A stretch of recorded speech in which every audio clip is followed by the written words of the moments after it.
Herédia, Americanas, vamos com ela? Vamos falar desse caos que entregou hoje à Justiça do Rio de Janeiro uma lista, com todas as dívidas. A empresa declarou que deve mais de 41 bilhões a quase 8 mil credores.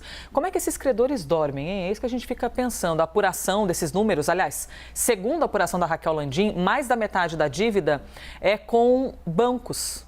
A Thaís Herédia explica isso para a gente, ou seja, você tem os credores, você tem desde fornecedores e também os bancos que vão querer receber esse dinheiro.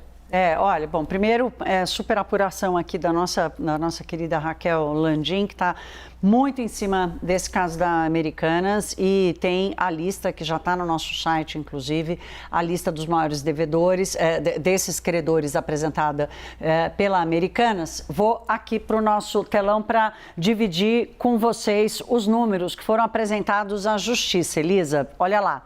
Deutsche Bank, 5 bilhões e 200 milhões de reais, aparece como o maior credor. Aqui nós estamos dividindo com vocês os dados fornecidos pela Americanas. A empresa entregou isso à Justiça. Daqui a pouco eu venho com o outro lado aqui, porque já tem resposta de algumas dessas instituições.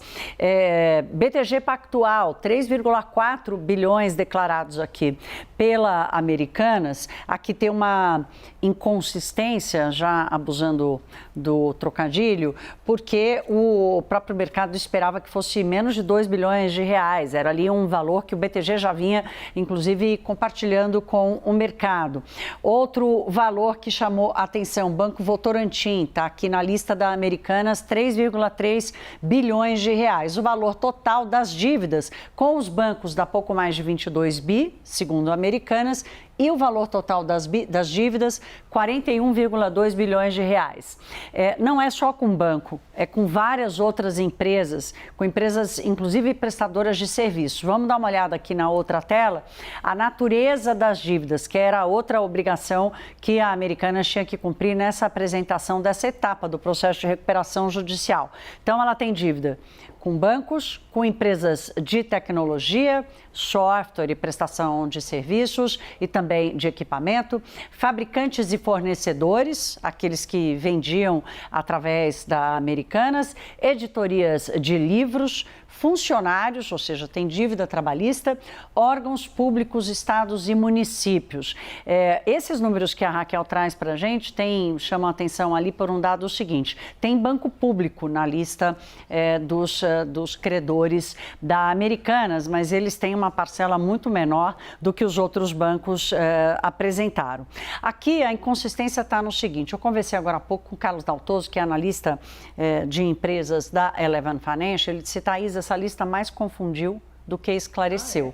Sabe por quê? Porque, por exemplo, o Deutsche Bank, se a gente puder espelhar de novo a lista dos bancos, o Deutsche Bank, que é um banco alemão, disse a Bloomberg que não deve 5 bilhões de reais, que não tem esse crédito contra a Americanas, ou seja, não reconheceu isso, disse: olha, nós não temos.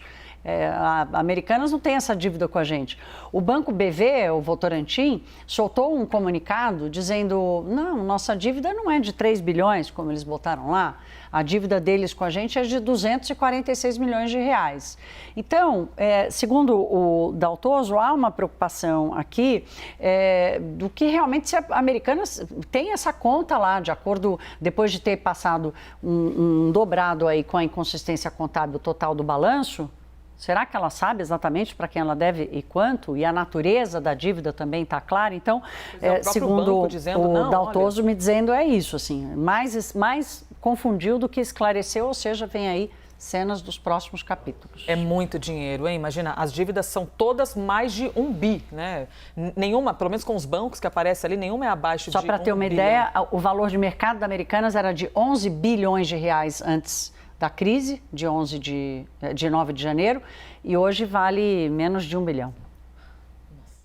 Herédia, obrigada, hein?